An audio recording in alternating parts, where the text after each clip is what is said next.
তো এখানে আমার ডিম সিদ্ধ হচ্ছে, ডিম বসিয়ে দিয়েছি, ভাত হয়ে গেছে। আর এখানটা আমি আলু কেটে কেটে নিয়েছি, চিংড়ি মাছ দিয়ে আলু খেতে হবে। আর আলু কাটার জন্য আমি এখানে তেল দিয়ে দিচ্ছি 2 চামচ মতন।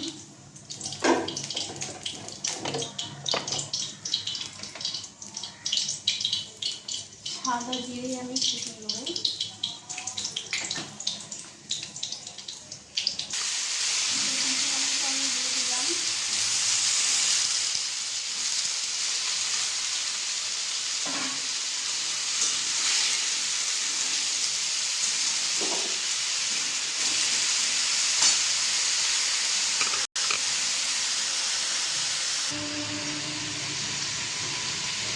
নুন দিয়ে দিলাম,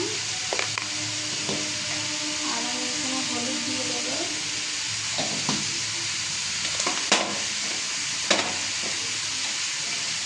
একটু হলুদ গুঁড়ো দিয়ে দেবো, লঙ্কা গুঁড়ো সবই দিয়ে দিয়েছি। আর আমি চিংড়ি মাছটা দিয়ে দিয়েছি, চিংড়ি মাছটা দেওয়া হয়ে গেছে। এবার দিয়ে দেবো, কষে আমি জল দিয়ে দেবো। তো চিংড়ি মাছটা আমি দিয়ে দেবো, কটা চিংড়ি মাছ নিয়েছি। চিংড়ি মাছের ভিতরে একটা সিদ্ধার মধ্যে একটা কালো রঙের একটা সুতোর মতন থাকে, এটা বেশ বের করে দিতে হয়, না বের করলে একটা পেট খারাপ হয়। বুঝতে পারছো, এটা কালো একটা, এটা বের করে দিতে হয়। তো আমি সব চিংড়ি মাছের ওরকম কালো জিনিসটা অংশটা আমি বের করে নিলাম, তাহলেই বের হয়ে আসবে। তো আমার একটা একটা চিংড়ি মাছ সব দিয়ে দিয়েছি, কালোটা বের করে নিয়েছি। তো একজন্য কালো, বুঝতে পারছেন, চিংড়ি মাছের ভিতরে এগুলো থাকে, সিদ্ধা আছে। তো গোটাটা পুরোটা চিংড়ি আমি নিয়ে নিয়েছি। আর এটা আমি কেটে আর তরকারির মধ্যে দিয়ে দেবো, দিয়ে রেখে কষাতে থাকবো একটু। আর প্রেশারে দিয়ে দেবো, তাহলে একটা সিটি থাকবে আমার তাড়াতাড়ি দিয়ে। পেঁপের তরকারি আমার কষা হয়ে গেছে। আর এবার আমি প্রেশারে দিয়ে দেবো, একটা সিটি মেরে নিয়েই লাগবে। তারপরে হালকা করে একটু কড়াইতে একটু নেড়ে নেবো জলটা।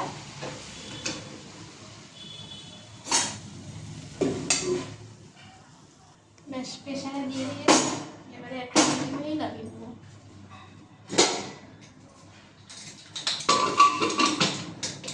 আর এদিকে আমি তেল বসিয়েছি ডিম ভাজবো বলে, ডিম আমার সিদ্ধ হয়ে গেছে।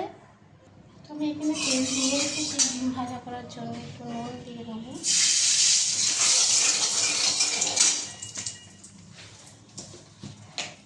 হলুদও দিয়ে দেবো।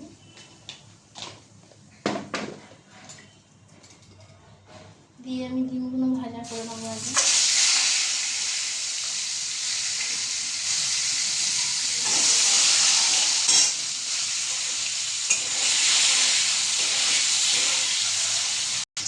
ডিম ভাজা হয়ে গেছে, আমি এটা একটুখানি সব ডিম তুলে নেবো।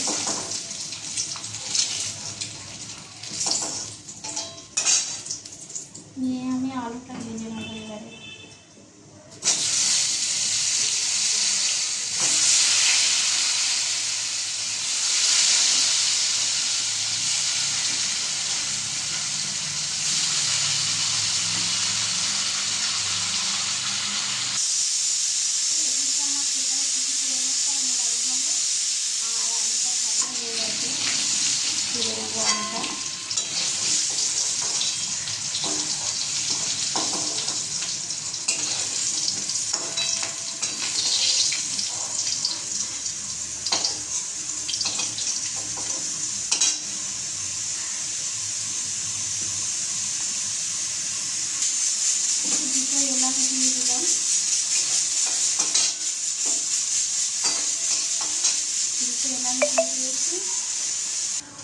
তো আমার এখানে আদা রসুন বাটা ছিল, আমি দিয়ে দিলাম ওটাকে।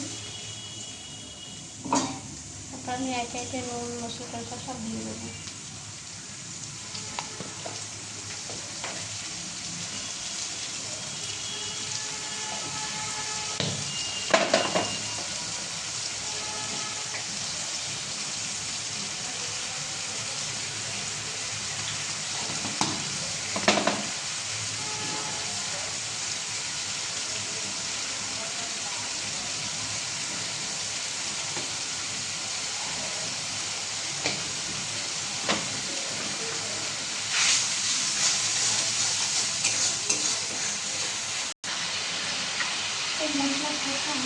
হচ্ছে, আর আমি ভাজা আলুগুলো দিয়ে দেবো।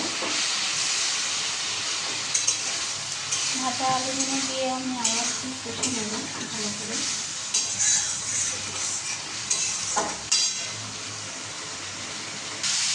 তো ডিমের আমার কষা হয়ে গেছে, আর আমি এবারে ডিমগুলো তুলে দেবো। দিয়ে ভালো করে একটু নেড়ে তারপরে আমি জল দিয়ে দেবো।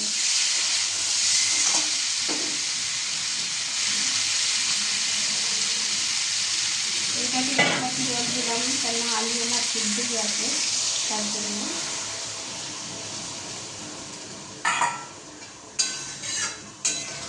দিয়ে এবারে ঢাকা দিয়ে দেবো, ঢাকা ফুটিয়ে লাগিয়ে নেবো। আর এখানে আমি ধনেপাতা নিয়েছি। ধনেপাতাগুলো কুচি কুচি করে কাটবো, কেটে আমি পেঁপে আলুর তরকারিতে আর ডিমের ডালনাতে দিয়ে দেবো। তো প্রেশার কুকার তুলে নিয়েছি, আর পেঁপে আলু সিদ্ধ হয়ে গেছে। আর কড়াইতে দিয়ে নেড়ে নেবো।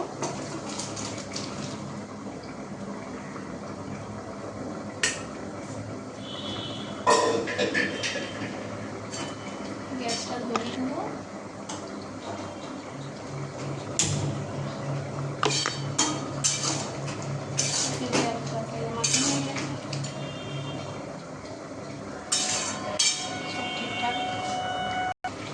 আমি পেঁপে আলুর তরকারিগুলোকে ধনেপাতা দিয়ে দেবো।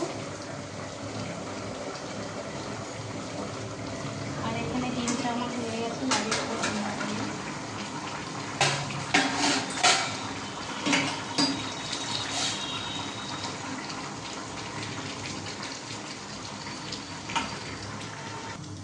পেঁপে আলুর তরকারিও আমার হয়ে গেছে, আর এদিকে আমার ডিমও হয়ে গেছে। আর আমি সব লাগিয়ে নিচ্ছি এবারে। তো এখানে আমার ভাত বাড়া হয়ে গেছে, ডিমের ঝোল আছে, আর ঢেঁড়স সিদ্ধ আছে, বাঁধাকপি আছে, আর এখানে পেঁপে দিয়ে চিংড়ি মাছের তরকারি। তো আমার রান্না ভালো লাগলে শেয়ার কমেন্ট করবে। টাটা।